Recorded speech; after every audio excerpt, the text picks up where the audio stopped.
With the warm weather and sunshine we've been having, you might be spending some more time in our yard. Fox 23 certified meteorologist Mike Grogan brings us some early spring gardening advice for all of you with green thumbs out there. Mike Grogan out here at Southwood Garden Center on a beautiful Monday. We're talking all about spring gardening. That season is underway. Maybe you spent some time doing it this weekend.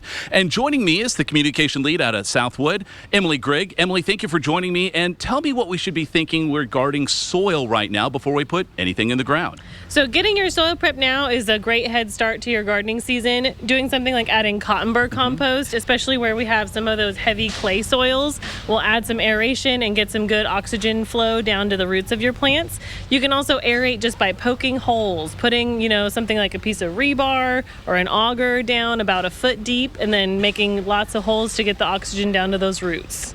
And also allowing for at least drainage for a lot of water, because we are expecting a lot of rainfall. You don't want to have waterlogged plants. Exactly. They like water, but not too much. And we were also talking about soil temperatures. We're nearing a good threshold or just beyond it for planting a lot of things in the ground. Yes, we've gotten above our kind of 50-degree threshold where we say it's safe now to plant things like your blueberries, azaleas, roses, all those landscape plants. Now's the time to go ahead and get those in.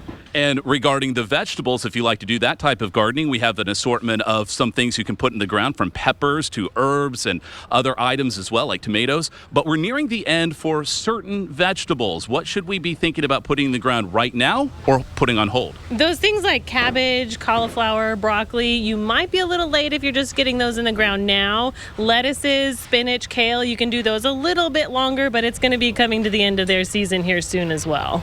Well, and speaking of that, we've got a few more days of really nice weather before rainy and stormy weather takes hold, so a great time to get in the garden. And, of course, Southwood Garden Center open 7 days a week, and they've got all these awesome people here to answer your questions if you still need to learn more about what to put in the ground at your place.